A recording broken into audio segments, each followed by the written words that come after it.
전과자가 되기 싫어서 그러는 건지 아니면은 300만 원이 없어서 그러는 건지 법원에서 일하시는 판사, 검사 이런 분들이 바쁠 수밖에 없어요.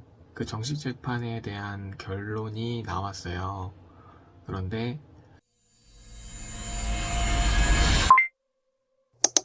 안녕하세요. 오늘은 명예훼손 고소건에 대해서 여쭤보시는 분들이 있어서 진행 상황을 공유해 보려고 합니다.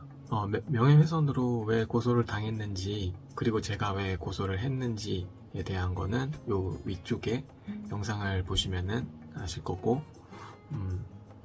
저는 원래 고소를 안 하려고 했는데, 고소를 저한테 먼저 해가지고, 제가 맞고소를 저는 무혐의 처분을 받았습니다. 그리고 그 사람은 약식으로 이제 벌금 300만 원을 때려 맞았는데 그것을 불복하고 정식 재판을 청구했어요. 그래서 그 정식 재판에 대한 결론이 나왔어요. 상담사와 연결해 드리겠습니다.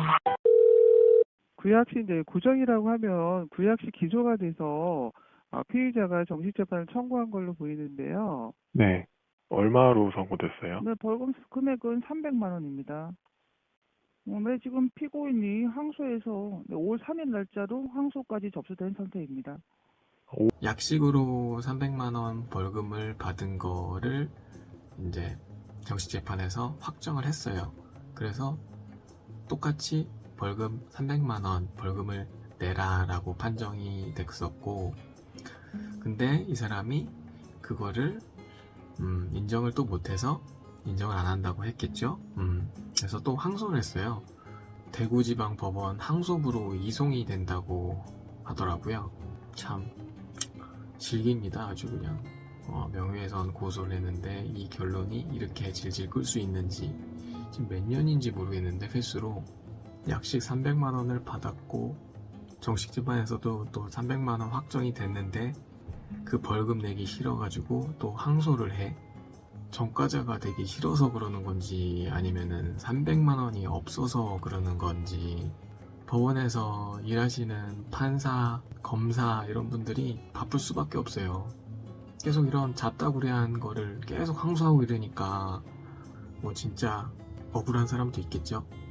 그러니까 항소를 하는 것도 있을 것이고, 증거가 너무 명확하게 있는데도 불구하고 그거를 인정하지 않아서 지금 계속 항소를 하는 이 모습.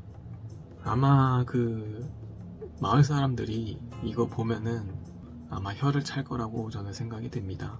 본인이 쪽팔려서 얘기는 못할 것 같고, 아마 괜히 처음에 힘없는 나 같은 청년을 고소해가지고 또 맞고소를 할지 또 몰랐겠지.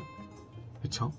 그래 놓고선 이제 또 벌금 300만 원 때려 맞으니까 아유, 괜히 고소해가지고 저게 뭐냐 이야기가 마을에서 나올 것 같아요. 아마 괜히 고소해가지고 맞고소할지 몰라가지고 괜히 고소 안 하면은 제가 고소 안 했을 텐데 괜히 고소해가지고 그냥 사람한테 피해를 주고 또 300만 원을 내고 전과자도 되고, 그쵸?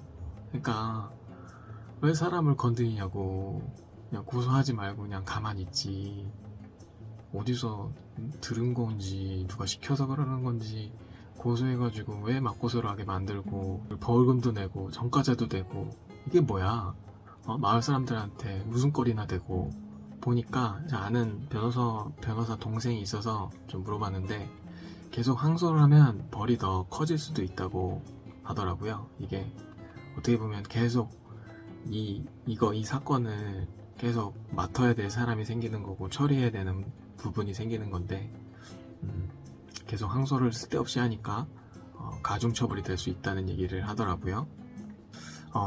여기 대구지방법원에서도 또 나중에 또 항소를 하게 되면 대법원에 가게 되고, 대법원에서는 항소를 못 한다고 해요. 최종 판결이 이제 나오는 거죠.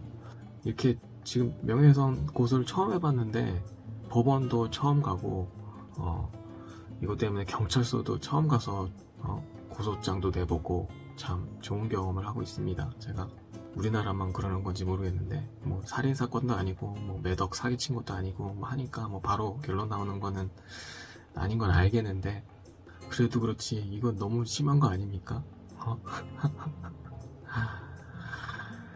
아휴, 아무튼 요즘에 스트레스 받는 일이 많아가지고 운동으로 열심히 스트레스를 풀고 있습니다. 제가 술, 담배를 안 하거든요. 나중에 항소권도 진행되는 대로 공유해 보도록 하겠습니다. 나중에 또 영상에서 뵙겠습니다. 안녕.